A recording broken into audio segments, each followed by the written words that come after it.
those blue things must be your rotor, your propeller. They get rid of the cable altogether.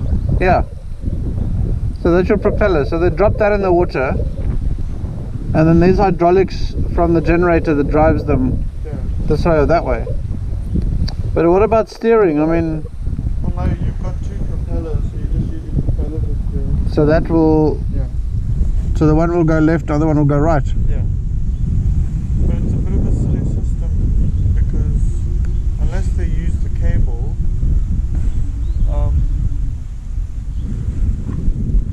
because they must use the cable because they've got this bit, and also how do you guide it?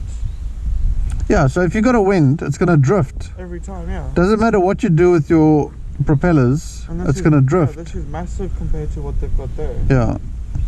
Unless there's a rudder to steer it so it can go up against the wind. If they have a rudder, they won't be able to get up.